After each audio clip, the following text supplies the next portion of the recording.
কি রে অমল, গোপাল, আজকে যে একেবারে আদা জল খেয়ে কাজে লেগেছিস দেখছি। আর যা গরম পড়েছে, একটু জিরিয়ে নিয়ে এসে।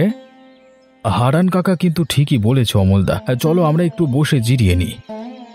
কিন্তু যা রোদ পড়েছে, এখন বসলে আবার একটু বাদে আর কাজ করতে মন চাইবে না রে গোপাল। রোদে বেশিক্ষণ কাজ করলে আবার শরীর খারাপ করবে কিন্তু। আয়, তোরা বসে একটু বিশ্রাম নিয়ে যা।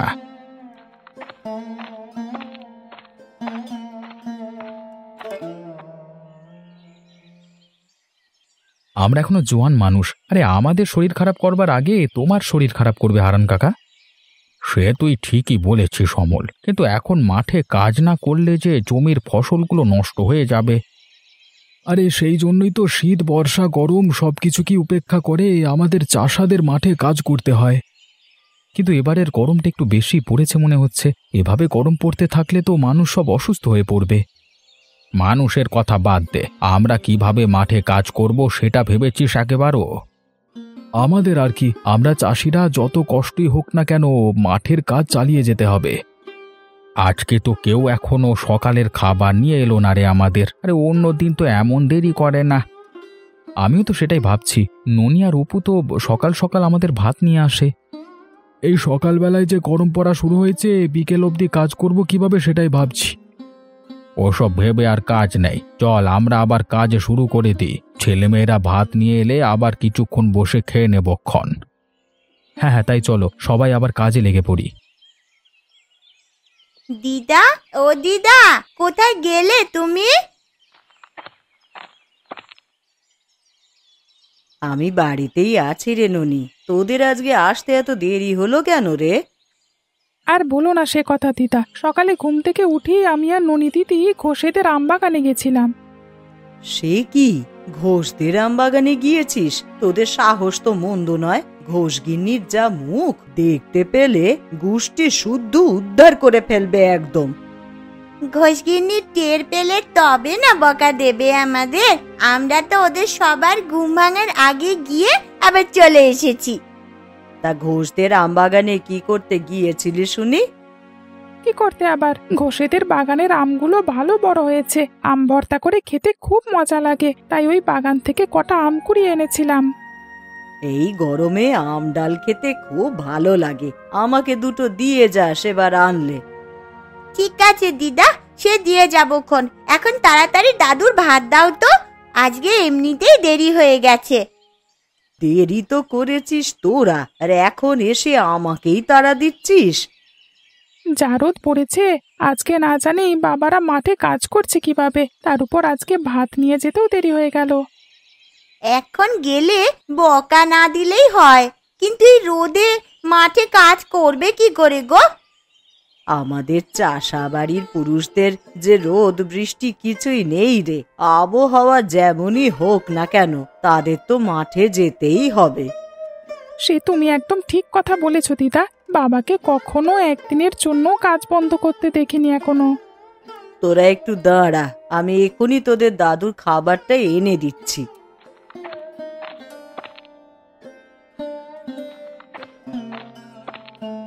এই নে তোদের দাদুর খাবার। এখন তাড়াতাড়ি যা দেখি দিদি ভাই, পথে আবার তোরা কোথাও খেলতে বসে পড়িস নে যেন। সে নিয়ে তুমি চিন্তা করো না দিদা, আমরা এক্ষুনি চলে যাব মাঠে। আচ্ছা দিদা, আমরা তাহলে এখন আসি। ঠিক আছে বাছা, যা তোরা। এই গরমে উনুনের ধারে দুটো মিনিট বসার উপায় নেই। একে তো গরম পড়েছে, তার উপরে এই উনুনের তাপ সহ্য করাটাই তো দায় হয়ে যাচ্ছে। দিদি, ও জয়াদি, বাড়িতে আছো নাকি? আরে কমলা যে, আয় বোন, বস এখানে। আজকে যা গরম পড়েছে দিদি, দেখেছো? এমন গরম পড়লে মানুষ মাঠে ঘাটে বেরুবে কি করে বলো তো? আমাদের মতন চাষা মানুষদের মাঠে না গেলে কি আর চলে রে? ও আবহাওয়া যে এমনই হোক না কেন, যেতে তো হবেই। তা তুমি ঠিকই বলেছো দিদি, একদিন মাঠে না গেলে যে উনুনে হাঁড়ি উঠবে না আমাদের। তা হঠাৎ এই রোদ দিয়ে হেঁটে এলি যে, কিছু লাগবে না কি তোর? না দিদি, কিছু লাগবে না, ভাবলাম তোমার কাছ থেকে একটু ঘুরে যাই। কদিন হলো তুমি তো একেবারেই আমাদের বাড়ির দিকে যাও না। কি করে আর যাই বল, এই গরমে কোথাও বের হতে ভালো লাগে না। আর তোর দাদা মাঠ থেকে ফিরে এলে আর কোথাও যাওয়া যায় না রে, সেই জন্যই আর বাড়ি থেকে বের হই না। ননি আর অপু তো সেই কখন ভাত নিয়ে মাঠে গেল, ওরা কি ফিরে এসেছে গো দিদি? কই না তো, ওরা তো এখনো ফেরেনি। এতক্ষণে তো চলে আসার কথা। এই রোদে বাইরে বাইরে থেকে শেষে আবার অসুস্থ না হলেই হয়। দেখ গে, নদীর ধারে গিয়ে খেলতে বসেছে ঠিক। এত বলি এই গরমে বেশি বাইরে না যেতে, কিন্তু কে শোনে কার কথা। আজকে কি রান্না করবে গো দিদি? ওই তো মাছের কালিয়া আর দেশি মুরগির মাংস। মেয়েটা আবার মাছ মাংস ছাড়া ভাত খেতেই চায় না। আমারও হয়েছে ওই একই জ্বালা। ছেলেটা তো মুখে ভাতই তোলে না মাংস ছাড়া, ওর সাথে ওর বাবারও এই একই দশা। মাঠে কাজ করলেও যে সবার মাছ মাংস খাবার সামর্থ্য আছে, সেই জন্যই তো সবাই ভালো মন্দ খায়। কিন্তু এরা দিনের রোজগার যে দিনেই শেষ করে ফেলে এই ভালো মন্দ খেতে গিয়ে। কি বলবো বল, সবার যে ভালো মন্দ খেয়ে খেয়েই অভ্যাস হয়ে গেছে, এখন আর বলেও কোনো লাভ হবে না। আচ্ছা দিদি, আজ আমি আসি গো। ঠিক আছে, আবার আসিস কিন্তু সময় পেলে।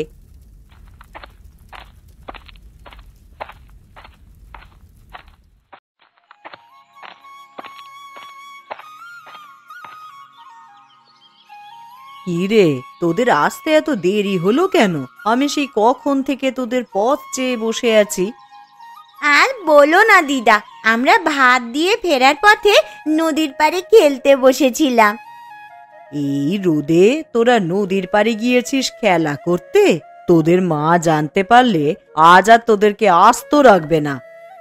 সেই জন্যই তো বুদ্ধি করে এসেছি। আমরা মাকে কি বলবো? কি বলবি শুনি? বলবো দিদার বাড়িতে আমরা খেলা করছিলাম, তাই আমাদের ফিরতে এত দেরি হয়ে গেল।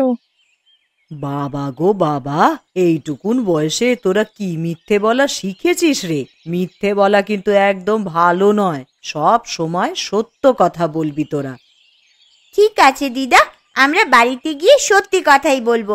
আমরা আর কখনো মিথ্যে কথা বলবো না।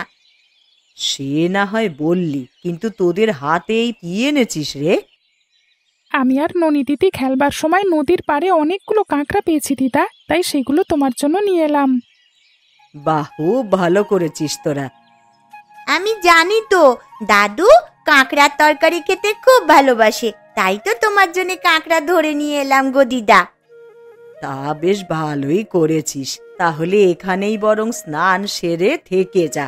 আমি কাঁকড়ার তরকারি রান্না করছি, তাই দিয়ে দুপুরে ভাত খাস বাছা তোরা। না না দিদা, আমরা সব কাঁকড়ার তরকারি খেতে পারি নে। আমরা তো সবসময় মাছ মাংস দিয়ে ভাত খাই। হ্যাঁ গো দিদা, ভালো মন্দ না হলে যে আমাদের খেতে ভালো লাগে না দিদা। এই গরমে বেশি মশলাযুক্ত খাবার খেলে যে পেট খারাপ হবে রে দিদি ভাই। তার থেকে কাঁকড়া সাদা মাটা ঝোলের তরকারি একবার খেয়ে দেখ, খুব ভালো লাগবে খেতে। না না বাবা, আমি ওসব খেতে পারবো না। আমার এসব খেয়ে একদম অভ্যেস নেই দিদা। তোমাদের খেতে হয়, তোমরা খাও। বেশ, তো খেতে হবে না তাহলে। যা, বাড়িতে গিয়ে স্নান করে নে। ঠিক আছে দিদা, আমরা তাহলে এখন বাড়ির দিকে গেলাম।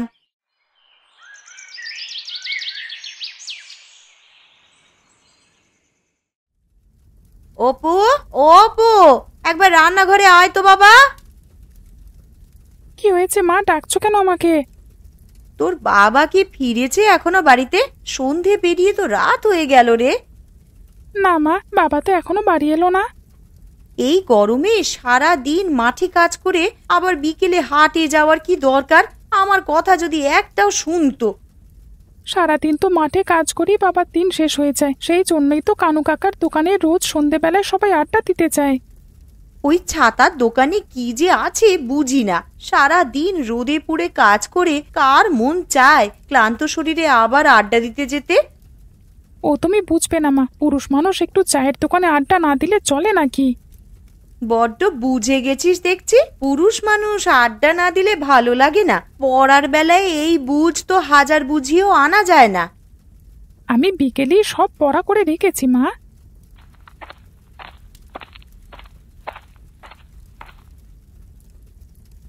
কি এত কথা চলছে মা ছেলেতে?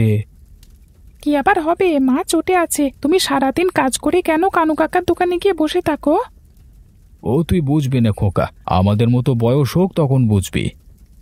আর বুঝে কাজ নেই, তাড়াতাড়ি খেতে বসো এখন। সে কি কিন্নি, আজকে শুধু মাছের ঝোল আর ডিমের তরকারি, কেন মাংস রান্না করনি? আমরা গরিব মানুষ, দিনের রোজগার যদি দিনেই সব ভালো মন্দ খেয়ে উড়িয়ে দাও, পরে বিপদ আপদ হলে কি করবে শুনি? সে যখন কাটটা তখন দেখা যাবে, আমাকে বললি তো মাংস নিয়ে আসতাম। এই গরমে বেশি তেল ঝাল না খেয়ে একটু ঝোলের তরকারি খাও, এতে শরীর ভালো থাকবে। দিন দিন তো শরীরে মেদ জমছে, সে খেয়াল আছে? ও পুরুষ মানুষের একটু মেদ না থাকলে হয় নাকি? এত বেশি কথা না বলে এখন মুখ বুজে খাও তো দেখি।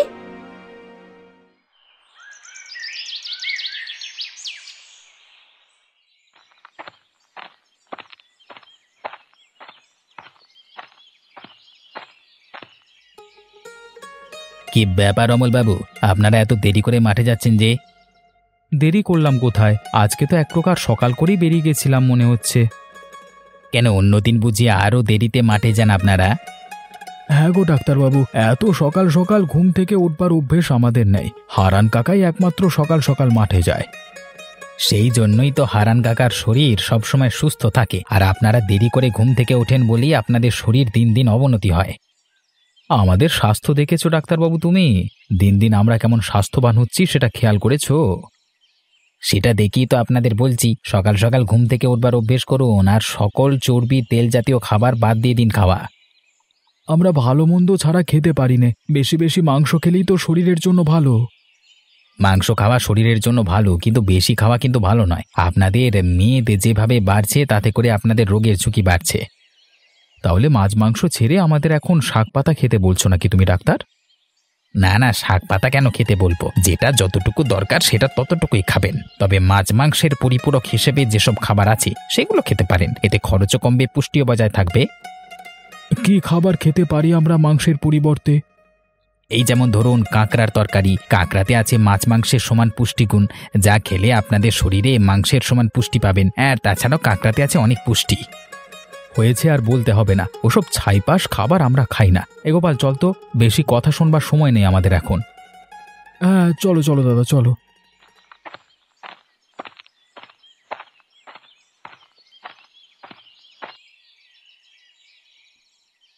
কিরে অমল, তোদের মাঠে আসতে এত দেরি হলো কেন?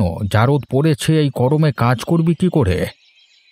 তুমি তো জানোই কাকা, আমাদের মাঠে আসতে একটু দেরি হয়। তার উপর আজকে ওই শশী ডাক্তারের সাথে কথা বলতে গিয়ে আমাদের দেরি হয়ে গেল। আরে শশী ডাক্তার তো খুব ভালো মানুষ, তিনি আমাকে সুস্থ থাকবার অনেক উপায় বলে দিয়েছেন। তার পরামর্শেই আমি এখন সুস্থভাবে জীবনযাপন করি। ভালো না ছাই, যেসব কথা বলেছে একটাও আমার পছন্দ হয়নি। বেটা বলে কি না মাছ মাংস কম খেয়ে কাঁকড়ার তরকারি খেতে, ওসব ছাইপাশ আমরা খাই নাকি? হ্যাঁ এমন করে বলিস নে অমল, কাঁকড়ার তরকারি যে খুব ভালো জিনিস, ডাক্তারবাবু ঠিক কথাই বলেছে। এটা খেলে মেদও বাড়বে না, মাংসের সমান পুষ্টি পাওয়া যাবে। তুমিও দেখি ডাক্তারবাবুর মতো একই বুলি আওড়াচ্ছ। আমরা সব খেতে পারবো না বাবু। খাওয়া না খাওয়া তোদের ব্যাপার, কিন্তু ডাক্তারবাবু যেটা বলেছেন একদম ঠিক। ওসব ঠিক ভুল আমরা বুঝি না কাকা, এখন সবাই নিজেদের কাজে মন দিয়ে চলো। কি হলো অমল দাদা, তুমি এভাবে বসে পড়লে কেন? কি হয়েছে তোমার? কিরে অমল, কথা বল, তোর কি শরীর খারাপ লাগছে নাকি? হ্যাঁ গো কাকা, মাথাটা কেমন ঘুরে উঠলো, আর সেই সাথে বুকে আর ঘাড়ে কেমন একটা ব্যথা। এই গরমে কাজ করবার জন্য বোধহয় এমন হচ্ছে। তুই কি বাড়িতে চলে যাবি নাকি এখানেই বসে একটু বিশ্রাম নিবি? না না, আমি এখন বাড়িতে যাব না, এখানেই গাছের ছায়ায় বসে একটু বিশ্রাম নিলে ঠিক হয়ে যাব। বেশ তো, তাহলে চল, তোকে গাছের ছায়ায় বসিয়ে আমরা কাজে লেগে পড়ি। চল চল চল চল। মানুষজন যেভাবে মাংস খাওয়া বাড়িয়ে দিয়েছে, তাতে করে এদের তো হৃদরোগে আক্রান্ত হওয়ার ঝুঁকি অনেক বেশি।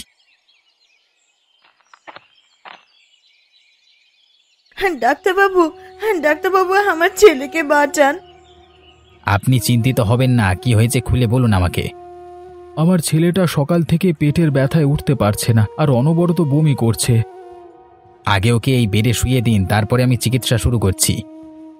আমার ছেলেটার কিছু হবে না তো ডাক্তারবাবু? আপনি আমার ছেলেটাকে বাঁচান। আপনারা এইভাবে ভেঙে পড়বেন না, দেখবেন সব ঠিক হয়ে যাবে, বিধাতার উপর ভরসা রাখুন। আচ্ছা বলুন তো, অপু সকালে কি খেয়েছিল? আমি তো মাঠে ছিলাম, আমি বলতে পারবো না, অপুর মা বলতে পারবে। আমি বলছি, অপু সকালে মাংস আর হাঁসের ডিমের তরকারি দিয়ে ভাত খেয়েছিল। আচ্ছা এবার বুঝতে পেরেছি, অপুর আসলে ফুড পয়জনিং হয়েছে। আসলে এই গরমে বেশি তেল মশলার খাবার খেলে এরকমটা হয়ে থাকে। তাহলে এখন উপায় কি ডাক্তারবাবু? চিন্তা করবেন না আপনারা, আমি অপুকে কিছু ইঞ্জেকশন আর ওষুধ দিচ্ছি, ও ভালো হয়ে যাবে। আপনাকে যে কি বলে ধন্যবাদ দেব। আপনাদের ধন্যবাদ দিতে হবে না, তবে আপনাদের ভুলের জন্য আজকে ছেলেটার এই অবস্থা। আপনাদেরকে খাদ্যাভ্যাস পাল্টাতে হবে। আমরা এখন কি করতে পারি ডাক্তারবাবু? সুষম খাবার খেতে হবে। শুধু বেশি বেশি তেল মশলার খাবার আর মাংস খেলেই শরীর ভালো থাকে এটা ভুল ধারণা। বেশি বেশি মাছ মাংস খেলে সেটা হজমে সমস্যা করবে। তাহলে এখন কি খাওয়াবো? এই গরমে আপনারা অপুকে কাঁকড়ার ঝোলের তরকারি করে খাওয়াতে পারেন, এতে করে মাংসের চাহিদাও মিটবে আর মাংসের চেয়ে বেশি পুষ্টি পাবেন ওর শরীরে। ঠিক আছে, তবে তাই হবে। আপনারা অপুর পাশে বসুন, ও সুস্থ হলে তবেই বাড়িতে নিয়ে যাবেন ওকে। কি ব্যাপার অপু বাবা, কেমন লাগছে তোমার? আমার এখন ভালো লাগছে ডাক্তারবাবু, এখন আমি একদম সুস্থ। আপনারা শুধু খাবার নিয়ম মেনে খাবেন, তাহলেই দেখবেন এই গরমে সবাই সুস্থ থাকবেন। আর হ্যাঁ, কালকে আপনারা বাড়িতে ফিরে যেতে পারবেন। ডাক্তারবাবু দেখুন না, ননির বাবার কি হয়েছে। সে কি? অমল দাদার কি হয়েছে বৌদি? তোমার দাদার সকাল থেকেই মাথা ঘুরছে, ঘাড়ে ব্যথা হচ্ছে, কিচ্ছু খেতে পারছে না, বমি বমি ভাব হচ্ছে। দিন দিন অমলবাবুর শরীরে মেদ বাড়ছে, এতে উচ্চ রক্তচাপের ঝুঁকি আছে।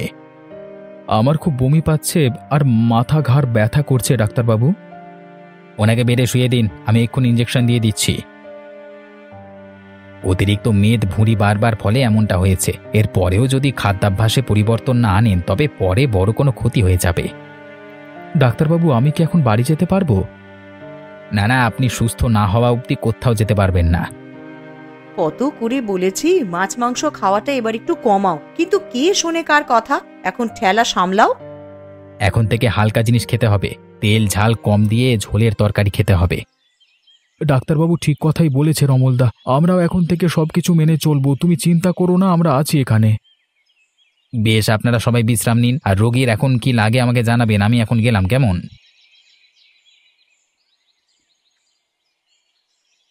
আমার তো খিদে পেয়েছে মা, আমাকে কিছু খেতে দেবে কি? এই দুদিন তো তরল খাবার খাওয়ানো হলো তোকে, এখন ভারী খাবার খেতে পারবি তুই বাবা। আমি বাড়ি গিয়ে না হয় কিছু রান্না করে নিয়ে আসি। গিন্নি, আরে ও গিন্নি, আমারও যে খুব খিদে পেয়ে গেছে। ননিকে তো বললাম দুটো চাল সেদ্ধ করে নিয়ে আসতে, কিন্তু সে তো এলো না এখনো। আমি না হয় বাইরে থেকে খাবার কিনে আনি সবার জন্য। না না ঠাকুরপো, বাইরের খাবার তো একদমই খাওয়া যাবে না। তাহলে এখন আমরা কি খাবো?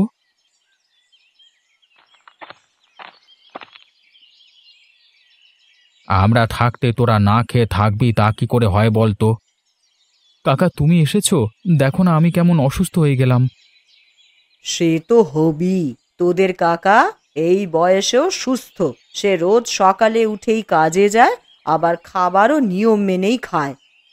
তাই তো দিদা আজকে সবার জন্য কাঁকড়ার তরকারি নিয়ে এসেছে। এই কাঁকড়ার তরকারিকে আমরা না জেনে কত অবজ্ঞা করেছি, কিন্তু এর যে এত উপকারিতা তা আগে জানলে মাংস রেখে এটাই খেতাম। এখন আর বেশি কথা বলিস না কেউ, সবাই খেতে বসে পর দেখি। আজকে এই গরমের দিনে সবাই মিলে কাঁকড়ার তরকারি দিয়ে আমরা ভাত খাবো।